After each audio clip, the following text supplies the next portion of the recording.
My name's Gaylan King. I'm a retired Air Force major. I was in the strategic missile business at Ellsworth in the early 60s.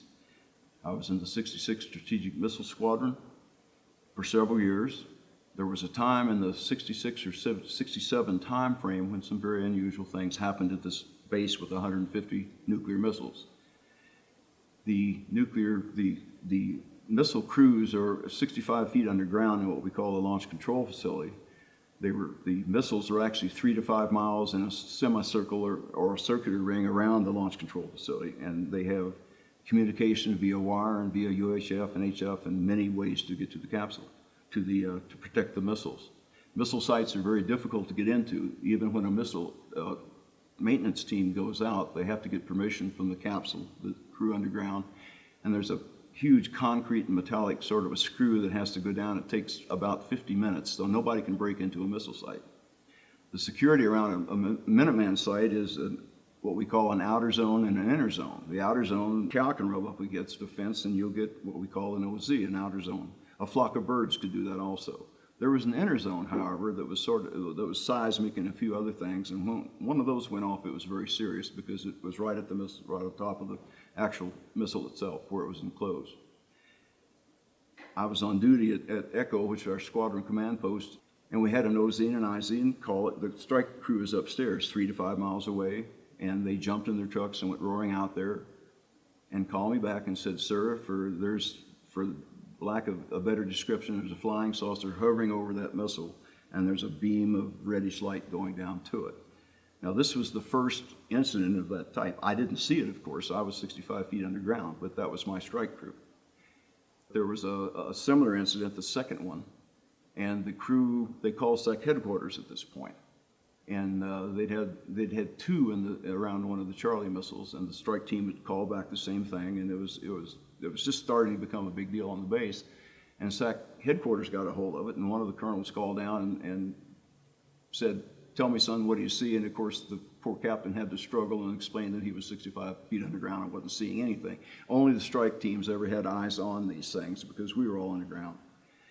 Over the next few weeks, suddenly we had an influx of black Huey helicopters, completely unmarked. I walked up to one of them. They had to have a file somewhere written on there, but you couldn't find a tail number. And these crews in dark clothes, young, sharp men, obviously ex-military, I would guess NSA, I don't know, I never knew. They were around the officer clubs, but they didn't socialize with anyone. They spread the Hueys out among our 150 missiles, which we were sort of 90-degree sector where we had our 3 squadrons. And they spread those Hueys out, hoping to get film or maybe perhaps an actual encounter. They were there about 3 months. As far as I know, the crews had no interface with them at all. I'm sure the commanders did. But then they left, and when everything slowed down, they disappeared, and we never got any feedback from the results. To this day, I'd love to know what they captured during that time, because they were constant. This went on constantly at this time for about 3 months. And they left when it ended, but there were probably a couple dozen sightings. Now, I don't know personally of any missile that was down, unoperational, taken off alert. I understand that happened in other bases, but that's what I know about what happened at Ellsworth, and that was my experience. Okay, and when you got the call on the radio from the strike team leader, did he describe the shape of the UFO? Do you recall him saying anything about it in detail other than it was hovering above the site and sending down a reddish colored beam? He did say that, for lack of a better description, it was a flying saucer, and it was conical on top. And he said the beam was red and there was sort of a bluish glow off the saucer, but he saw one. Those guys, there were 2 of them, and two of them had the same story. And these guys are dealing with nuclear weapons. They're certified. They're not fools. They're among the most tested people in the world. And I had no problem at all in accepting what they told me. The head guy was a pretty good NCO that I'd known for a while. We knew the guys that were upstairs, the strike crews. And we all went to the same capsules. There were 5 within my squadron, and we knew all the people. So I had no verification problem at all with that. Did you have an opportunity to talk to any of the eyewitnesses later on? Among the crews, I got to talk to the people that had the experiences. We all knew the strike crews that had those, and we all wanted to hear it. It was a fascinating subject. So I talked to probably 10 or 12 of them that had been out and actually had eyes on.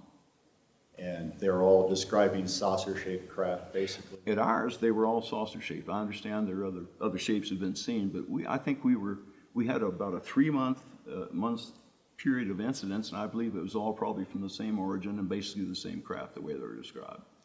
And did the security alert teams, the strike teams, did they describe being debriefed, or how was it handled with them? I've never heard the word debrief in along with this. Everybody knew what was going on. They never told us not to say anything.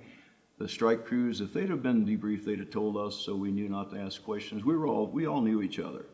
And there's a lot of camaraderie when you're doing that. They were part of my crew when I was underground. They worked for me. And there were some everybody was very tested in the nuclear programs. We were dealing with nuclear missiles, so I had no problem with it. So when you were down in the launch capsule and you get this report from the teams that they're observing a UFO or a flying saucer, Right. Were you the deputy commander or the commander? I was commander. Okay. And did you, at that time, as best as you can recollect, did you discuss with the deputy commander what this was? I mean, was he baffled by it? He's hearing exactly what I'm hearing, and he's sitting behind you and hearing the same radio. What the interesting thing is, an obvious question would be, what did the strike team do? It would be interesting. The thing flew off. They were never there long enough to say, do we try to capture it? Do we certainly not, hopefully not take a shot at it? But the instant we appeared, they always left, which was probably pretty wise. But there was never any confrontation that I know of between the Air Force people and the saucer. And nobody ever saw a being either. It was always the craft and the light. Did the security alert team persons that you speak with, did any of them express wonderment? I mean, what were their emotional human reactions to seeing this strange object hovering above the missile? These are professional Air Force people. We all were thoroughly interested in it, but I didn't hear anybody being different than the way we all felt about it. We were all wonderfully curious. We all hoped that we'd get some feedback from these mysterious people. We didn't. They never bothered to debrief anyone, and probably hoped it would go away. But then it started happening at the other wings, and it was widely spread knowledge that this was going on. Did you have the sense that there were teams that came in and inspected the missile for damage? I mean, there's a beam of light being... Sure. No, each one of these was taken down almost immediately. This was at night. The next morning it was down and people were looking at it. And if there was any damage, I was relieved by then. But if the missile crew, if the missile had been damaged and couldn't just continue alert without any obvious sign of impact, it's very curious. I assume they were taking data with that beam. It wasn't destructive as far as I know. It had to be a data collection thing. I'm sure they scanned the warhead or something. Right. What was the scuttlebutt? What were you hearing, like at the officers' club or just in other crew discussions? I mean, everybody obviously was aware this was going on. Of course. Were you ever told by your commanders not to discuss this at all? The commanders never said a word to us about it, and we were very close base. I knew my squadron commander very well, and I'm sure I talked about it with him, but there was none of that. And everybody was horribly curious about the men in black and the birds in black. I'm sure the wing commander must have been debriefed, or they may have gone back to wherever they came from and never said a word. I'm sure they had no obligation to do that. That was a national security matter. Right. I'd love to know what the debriefing was. So you never got any feedback then as to what the maintenance or the targeting crews discovered? If there'd have been damage, I'd have known it in an instant. I know that we never had a damaged missile. I know some others were taken off alert. Why have you agreed to do this interview? Because I think it needs to be told. This is a story that, particularly the thing with the point of nuclear weapons involved with UFOlogy, I'm sure a lot of civilians have no idea that there have been things like this happening on bases where nuclear weapons were involved. You hear the crazy stuff about, the little green men. This is probably a little more serious subject. What would you say to military people who might disagree with you, who think that all of this should be kept secret as long as possible? Of course I disagree with that. You're always going to have that, but I think the military's gone out of their way to repress this. I'm not sure why. Maybe just because they fear civilians knowing that nuclear weapons have been at least examined, if not tampered with. But I believe in telling the truth about everything. I think the truth wills out. This happened many decades ago. What is your current assessment of what you witnessed? What is this phenomenon that occurred out in the missile field? My current assessment is that so far we've been visited by probably multiple sources of benevolent beings so far. I think they've been studying us and probably gathering information. I think that's what the missile at my base was about. I think they were just collecting information since there was no obvious damage. But I'm hoping one day this all becomes clear to all of us. But I have no fear of this. I've been interested in UFOlogy forever. Another interesting point, and you can cut this out if you want, but I'm a Christian and I'm still trying to resolve that, how that would work. But I'm a saved Christian and I'm very interested in what would happen if if other races would come into this, other beings. I've said this to other people, sometimes I see us when we're being crazy and talking about nuclear war, that we might be cage 22 in a universal lab somewhere, and they come and check us every once in a while to see if we're going to kill each other, and they might be just monitoring us to keep us peaceful. No way of telling.